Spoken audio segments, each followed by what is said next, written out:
Business and 9, I'm Ankur Mishra, and let's shift focus to a visit which matters to the whole country. Russian President Putin will begin his 2-day India visit tomorrow. This will be Putin's first visit to India since Ukraine war. The global spotlight will be on Putin-Modi meeting as New Delhi and Kremlin look to write a new chapter in the decade-old relationship.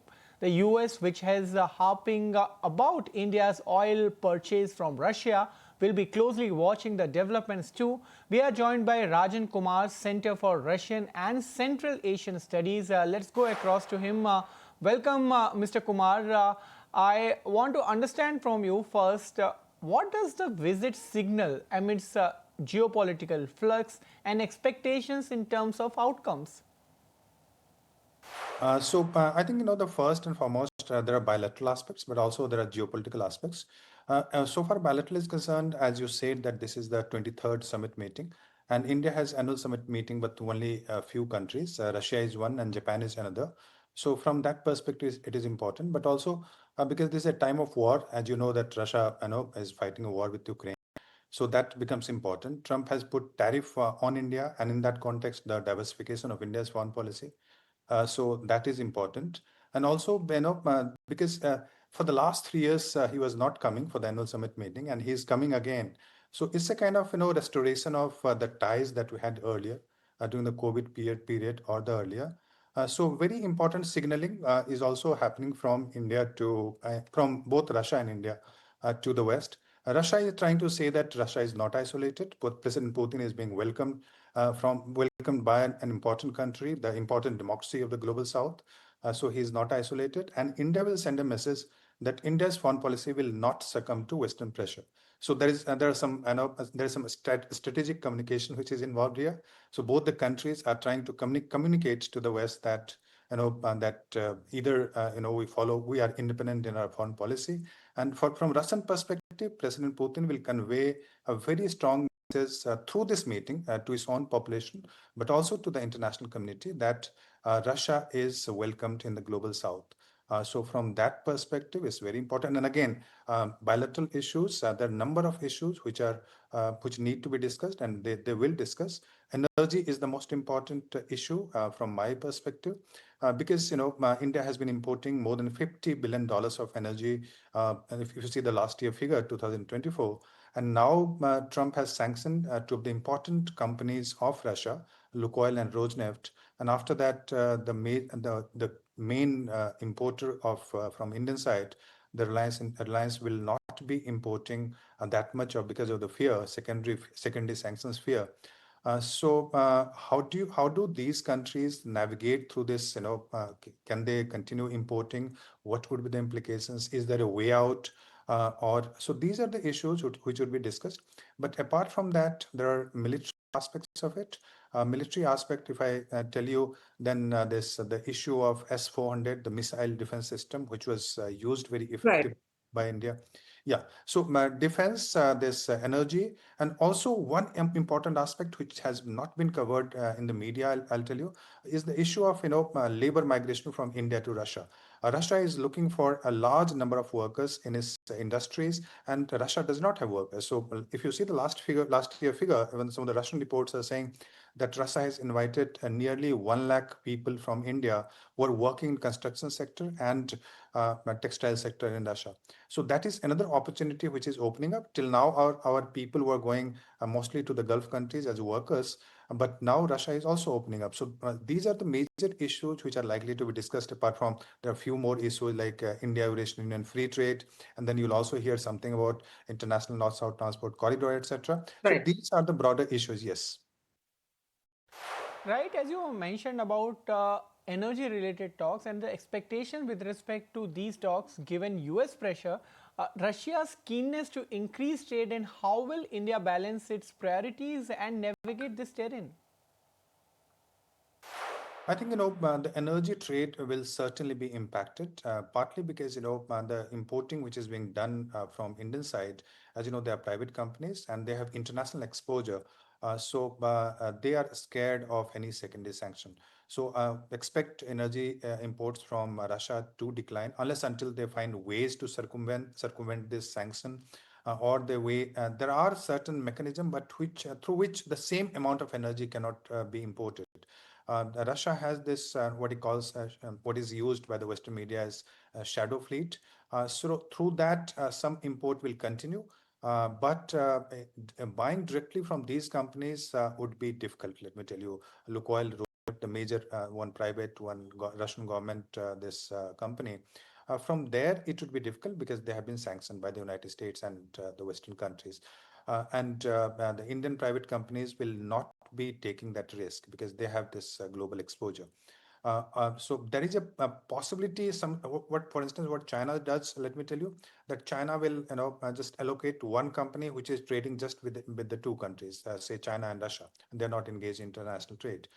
And China is also trading in rupee and ruble. So they are not trade. Sorry, I'm sorry. China is trading through renminbi and the ruble, the Russian currency and the Chinese currency. So we also have mechanism of trading in rupee and ruble, the local currencies, but we do not have a company which is just bilateral kind of company dealing with just two countries. And since we are a market economy, private players are very important here, and they are the ones essentially who are dealing with this issue, apart from the government, ONGC, etc. So I think the energy price, energy import will certainly go down so far as Russia is concerned. But yes, as you rightly said, that PESCO has made a very important statement yesterday, where he's saying that they should find a way to get around this issue. Whether they'll do it, I'm not really sure, because India is also dealing with, say, for instance, Trump administration at the moment on the issue of trade. India is also negotiating a free trade agreement with European Union. So, to what extent India is willing to take the risk, I'm not sure. India's trade with Russia is a little energy trade. I'm saying with Russia is about a little more than $50 billion, but we have huge trade with the United States and also with European countries. So there are larger geopolitical calculations which are involved. To what extent India is willing to take the risk, I'm not really sure at this point. Yes, you mentioned about other FTAs, and sources suggested that talks were on last week. However, do you see progress on that happening swiftly, given that Russia is a sanctioned entity? Yes, I have seen that some of the negotiations very closely. Let me tell you, India Eurasian Union, what you're talking about. So, India and Eurasian Union are in the process of free trade negotiation, and that's an important development in my view. Because if India wants to export more, as you know, with Russia, even today, we are importing roughly $65 billion. We are importing $65 billion, and we are exporting less than $5 billion to Russia.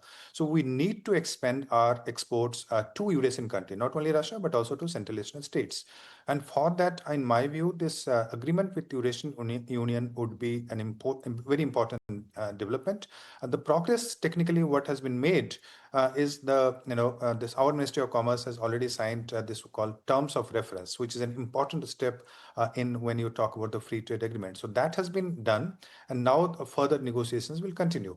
And this would be beneficial for India because I think these countries, the Eurasian country, where some of the Central Asian state plus Russia, they do not have very developed industries, very competitive industries, and we have certain sectors where our industries are very competitive.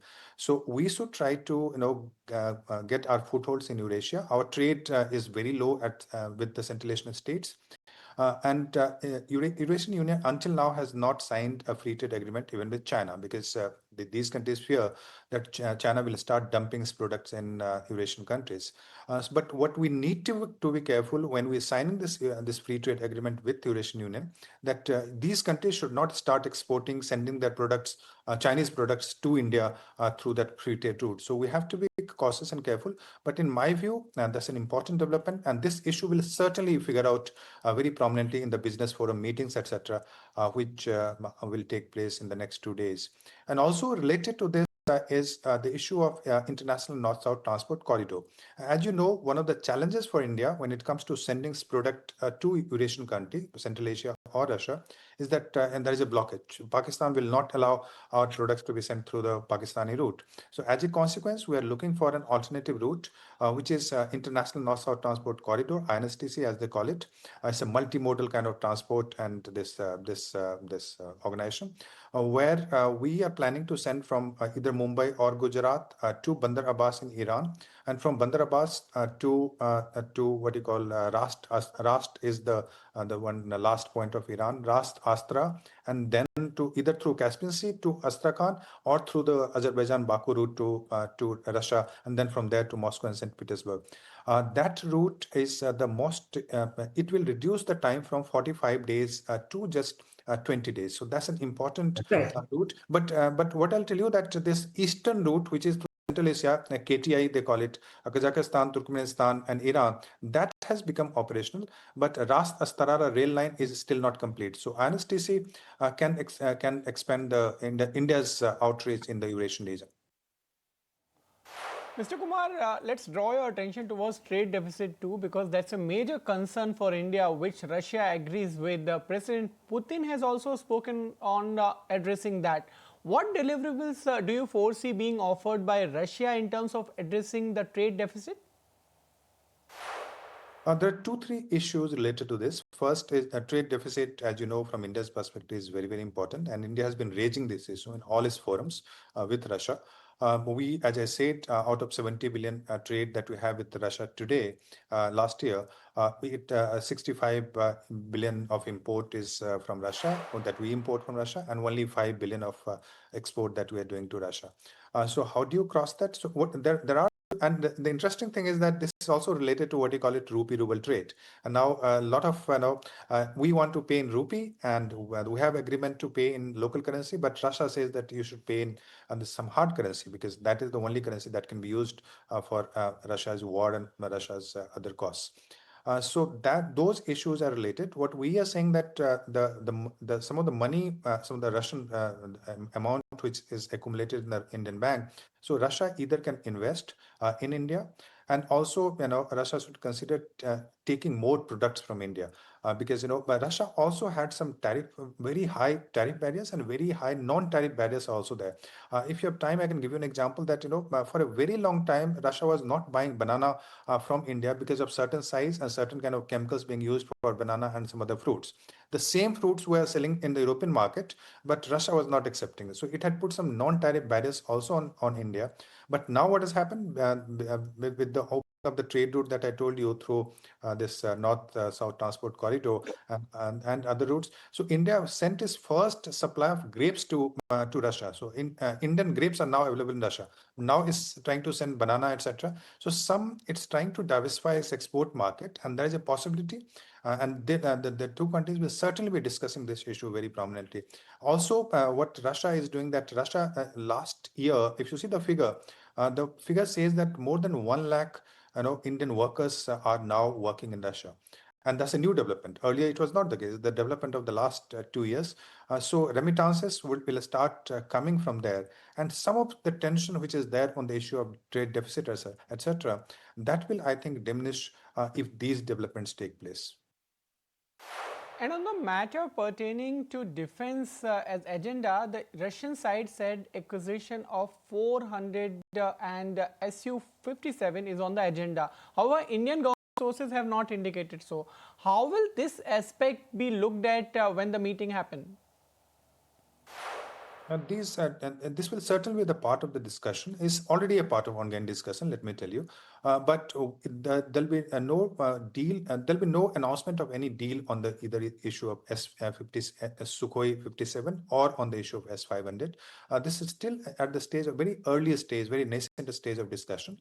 Because if you sign a deal for the 5th generation aircraft, that means you are signing a deal for a long-term geopolitical close cooperation for the next 15 to 20 years. Because the life of this airlines and the fighter jets are life is very long. For instance, MiG-21s, after 60 years, we are phasing it out. So this is not just about the deal, 5th generation aircraft, but it's also about considering the India geopolitical configuration in the future. India would be interested, given that Trump's unpredictably at this moment, India would be depending and relying much more on Russia, even on the issue military and defense.